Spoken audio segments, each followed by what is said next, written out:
ताज्या घडामोडी पाहिजेत तर मग आपल्या सी24 तास या यूट्यूब चॅनलला लाईक करा, शेअर करा, सबस्क्राईब करा आणि बेल आयकॉनवरती क्लिक करायला विसरू नका।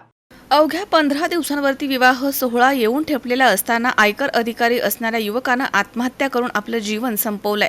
आत्महत्येचं कारण स्पष्ट नाहीये, त्यामुळे सुरुवातीला अंबड पोलीस ठाण्यामध्ये आकस्मिक मृत्यूची नोंद करण्यात आली होती। मात्र आता त्या अधिकाऱ्याच्या भावी पत्नीसह तिचे वडील आणि भावावरती आत्महत्येस प्रवृत्त केल्याचा गुन्हा दाखल करण्यात आलाय। वाराणसी येथील हरेकृष्ण पांडे हे नाशिकमध्ये आयकर विभागामध्ये कार्यरत होते। त्यांचा साखरपुडा नुकताच पार पडला होता। विवाह सोहळा अवघ्या 15 दिवसांवरती येऊन ठेपलेला होता।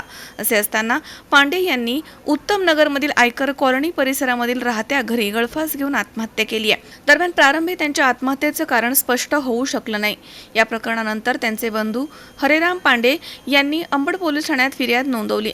त्यानुसार साखरपुड्यामध्येच आपल्या भावी पत्नीचे प्रियकराशी उघडपणे गैरवर्तन पाहून हरेकृष्ण पांडे मानसिक तणावामध्ये होते। या संदर्भात त्यांनी तिला समजावून देखील सांगितलं होतं, मात्र ती ऐकत नव्हती। याउलट तिने पांडे यांना धमकी देण्यास सुरुवात केली। हुंडा प्रकरणामध्ये अडकवेन असं सांगून सतत ब्लॅकमेलिंग केलं आणि त्यास कंटाळून आयकर अधिकारी पांडे यांनी आत्महत्या केल्याचे या फिर्यादीमध्ये नमूद करण्यात आलंय। या तक्रारीवरून संशयित युवतीसह मुनेंद्र पांडे आणि मयंक पांडे यांच्या विरोधामध्ये आत्महत्येस प्रवृत्त केल्याप्रकरणी गुन्हा दाखल करण्यात आला। वरिष्ठ पोलीस निरीक्षक राकेश हंडे यांच्या मार्गदर्शनाखाली पोलीस उपनिरीक्षक सविता उंडे पुढील तपास करत आहेत। हरेकृष्ण पांडे हे इन्कम टॅक्स ऑफिसर होते। ते इन्कम टॅक्स कॉलनीमध्ये राहत होते।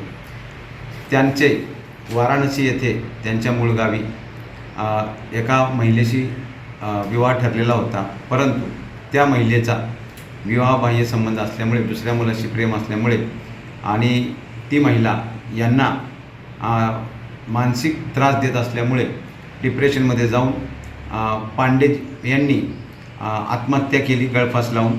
त्याबद्दल अंबड पोलीस ठाणे येथे 306 पूर्वीचे आत्महत्येस प्रवृत्त करणे हे गुन्हा दाखल केलेला असून अधिक तपास महिला पोलीस उपनिरीक्षक उंडे मॅडम करत आहे। किरण आहेर, सी24 तास, नाशिक। ताज्या घडामोडी पाहिजेत तर मग सी24 तास या आपल्या यूट्यूब चॅनलला लाईक करा, शेअर करा, सबस्क्राईब करा आणि बेल आयकॉनवरती क्लिक करायला विसरू नका।